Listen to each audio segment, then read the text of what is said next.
He has a fascinating journey that spans the globe and includes entrepreneurship, keynote speaking, corporate training, consulting, and life in Cirque du Soleil. He is also a top-selling author of the book entitled Flying Without a Net. We want to welcome Germaine to the show. It's an absolute pleasure. Thank you for having me. Futrell, thank you. It's a pleasure meeting you, and glad to have you here with us. First of all, and I'm going to jump right in because this is exciting to me because I've seen all the Cirque shows. Love the Cirque shows. I'm going to credit you as the guy who brought Cirque here to Las Vegas. That you did. In a way, I was actually a part of that original cast that came out here back in 1993 that literally established and paved the way for Cirque du Soleil to become this global icon. So I'll take that credit. Yes, I will. But it has changed this city. It really has. That's not an understatement. Yes. Overstatement rather. It has changed the city. No, I've seen the city grow and change. Initially, I didn't realize that Cirque du Soleil was an integral part, but now in looking back, I realized what Vegas was before and what it became now. It's a different city. We've become we're not only the entertainment capital, we're the fine dining capital, the newscaster capital of the world. Well, I don't know about that, but a lot of culture coming in. I mean, adding to the culture in Las Vegas. Yes. But you know, Vital is also a top-selling author of Flying Without a Net. So tell us a little bit about that. How does that feel? Tying it in with the Cirque du Soleil story. So a part of the book is about that journey being in Cirque du Soleil. A lot of people are fascinated. What is it like being in such what people consider a crazy company? And it is crazy in a good way. And it's just an amazing, probably one of the richest experiences that I've ever had. And a part of that book is really bringing the reader in to live, feel, taste being in that company. And then there are a few other things that are more about the personal journey, about how we overcome challenges and achieve our goals and pursue our dreams. So it's multi-leveled. How did you transition from being a Cirque du Soleil into entrepreneurship? How is that? Like most transitions in life, it wasn't necessarily smooth and easy. And I went through several phases. So after leaving Cirque du Soleil, my career ended through, I broke my leg and sort of had to reinvent myself. And then I started a production company for a while.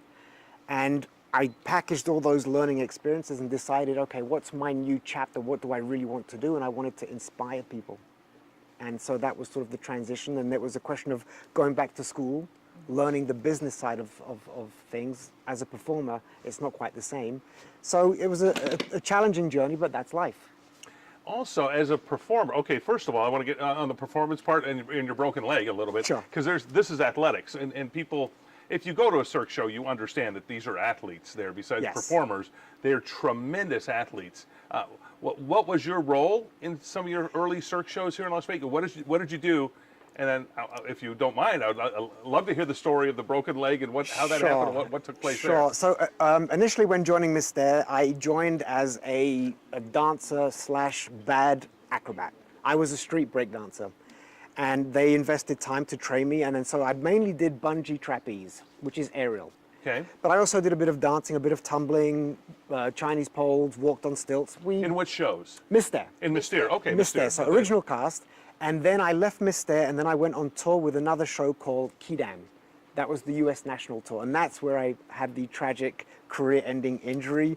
I'd love to show you what I did, but I might break it again. But basically, I was doing a type of backflip with a twist. Wow. But for some reason, I decided I'm going to try and twist the other way, which I shouldn't have done.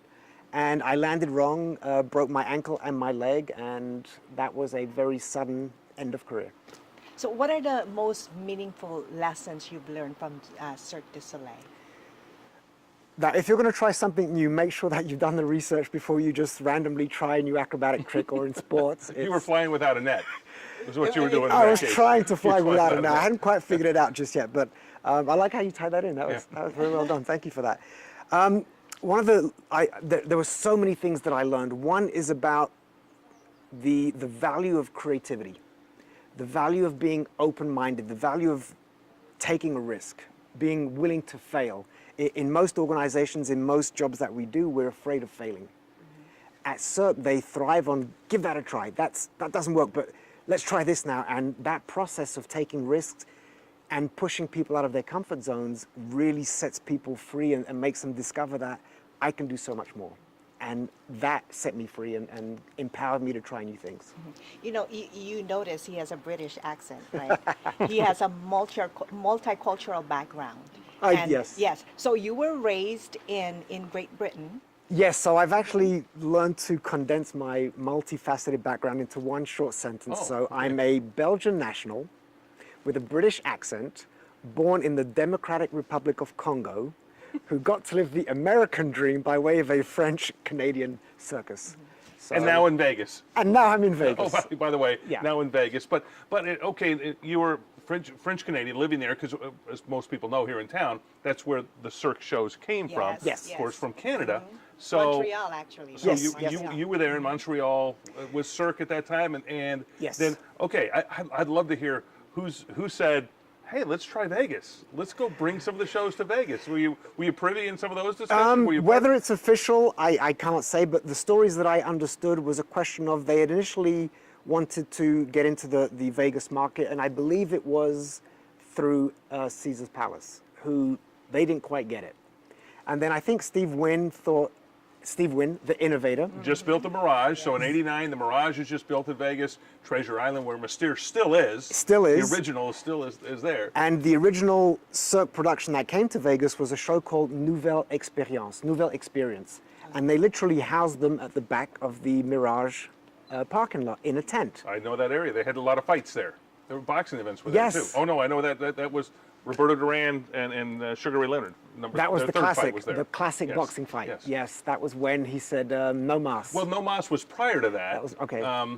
Actually, up in Canada, oddly enough. And then they came, yes, to the third fight He knows was the all that. return Yeah. of No Such a Mas. pro. Fascinating Was- tie-in, yes. Was there. So literally, as a result of being at the back of the parking lot and getting incredible success, Steve Wynn decided, apparently, well, I'm going to build a hotel and theater around this company and around this show.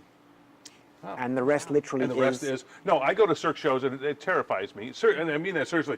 You're supposed to be terrified. Yes. Because you're seeing the things that happen. I see Khan. I see the stage going all craziness, and people climbing up the side of the stage, and I'm going, something bad's going to happen here. And Unfortunately, there's some accidents. There are There have There been, does, but- in the years that I was in the company, I saw many very, very bad accidents, injuries. One was unbelievable in Mystere. The trapeze flyer had missed this trick and wasn't caught, and he bounced into the net on the side panels of the net, but he bounced out of the net. And had he fallen to the front side of the net, he would have dropped an additional 45 feet because the lift had been lowered. Wow. He only dropped 20 feet into the smoke. And we all thought, this is terrible, he's probably dead. And then out of the smoke, he came out, stood up, did the Mystere salute, ran off stage and collapsed. Wow. So I've seen a few injuries. Wow. Yeah. So you're also an entrepreneur. You're Yes. working on your second business. Yes. Right. How do you balance between being a Cirque du Soleil and an entrepreneur? How do you switch the two? I like to think that I mindset. no longer have to do the balancing act, because the Cirque du Soleil was one chapter which I've hopefully grown from and left behind, but I learned and took those experiences in terms of leadership, teamwork, customer experience, and I now began a company called Engage, Yes. Engage Consulting. So Tell us a all little bit those about that. lessons that I've learned, I've now packaged that and now share that with corporations. How do you optimize employee engagement? How do you get your employees to be more creative and collaborate more, communicate better? So the purpose of Engage is to inspire and empower individuals and organizations to, wait for it, to fly without a net. Wow. Yes. And you're working on your second book. The second book Yes. has actually been published. it's I'm been working now published, on right. book 3. Wow. Tremendous. Okay, website, phone number for Website, Engage, it's engageteams.com. Find us on Twitter, and if they want to reach me personally, So much vitalgermaine.com. for being here today. Fantastic. I Thank really you so much. appreciate you. An absolute pleasure. Thank you. Thank you you. so much. I love your show, and thank you for having me on. It's been just such a It's joy. been such a pleasure. Thank you. Thank you.